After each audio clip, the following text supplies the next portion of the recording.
If you would like to move your body better with your horse, then I'm going to take you through my 3 top back mobility exercises to help you. It doesn't matter how experienced you are, how good a rider you are, we always need to keep coming back to the same basics of having that dynamic control, dynamic stability around the low back and pelvis. These 3 exercises are ones that you can do regularly to help you achieve that and help you maintain that. So the first one, I'm going to sit on a small block. You can do this on the floor if you find it easy. You can also do it on a chair. I find a block quite helpful if I'm doing it on the floor. So I'm going to pop the block underneath me and I'm going to sit cross-legged. You can do this frog's legs as well. Not quite so easy, but you can have a go doing it frog's legs. Pop your arms across your chest and then you're going to rock your low back forwards and back. So keeping it very small. You'll notice I'm not really doing a great big movement. Think about how much you move with your horse in the saddle, and that's about what you're trying to achieve with this exercise. Don't try and make it too big because that's going to take away from what you're trying to achieve.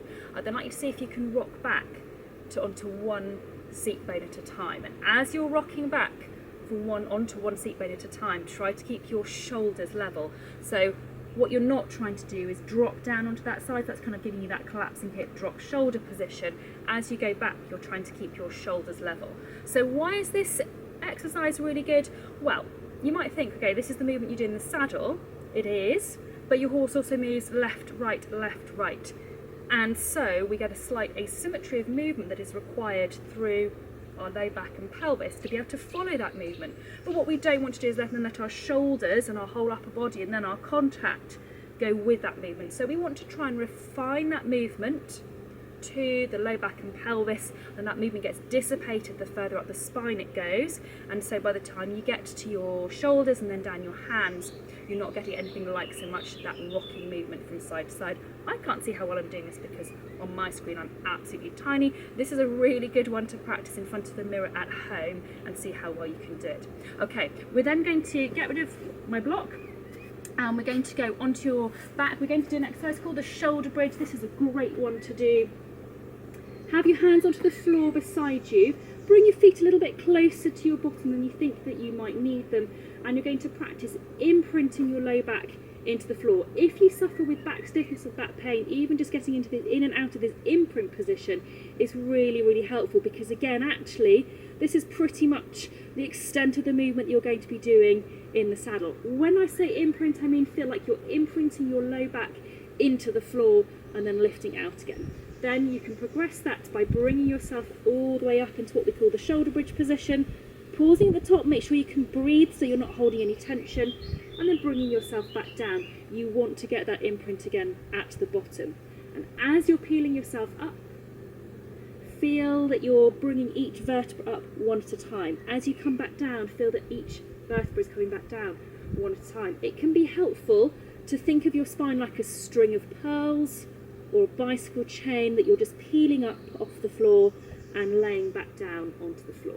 This is a great exercise to do in the morning, on the floor preferably, if you get a little bit stiff overnight. And if you're going to go and ride first thing, great one to do before you get on, even if you just do some of those little ones, getting that imprint movement happening, because that is, as I said, the key movement for when you're in the saddle.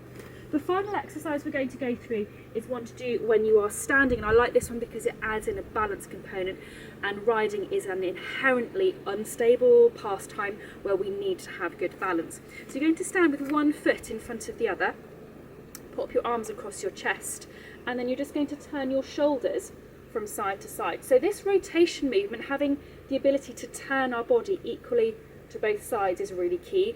I like to test this out when I'm hacking on the road and checking if there's anything coming behind me on a windy day because you can't hear, making sure I can turn equally and as easily to both sides. When you add in the dynamic of having one leg in front of the other, it makes it way harder because the temptation is for the pelvis to come too. You're then cheating basically and making it much, much easier. You're not thinking about the control of the movement. You're also not looking effectively at how far you can truly go. So this is a great exercise. Let's swap and put the other foot in front. It's really, really simple, but it's a really, really good one. Again, maybe to do before you get on the horse, because you can use it as a loosening up exercise if you're a little bit stiff, but it's also a really good one for getting your brain engaged with your body. Can you turn, keeping the feet, legs and pelvis absolutely still? Can you do it both ways? Get everything primed so it's all working really, really well, brain-wise and movement-wise, before you get on the horse. So they're 3 exercises that you can do every single day. You can do them before you ride, you can do them after you ride, any time of day. But if you keep coming back to those fundamentals, bearing in mind that we all get more asymmetric as we get more experience, as we age, as riders, we get more asymmetric. We need to keep coming back to these basic mobility exercises that will reinforce the movements that we need so that we can move effectively with our horse. I hope you found that useful. Thank you for watching, and I hope to see you again very soon.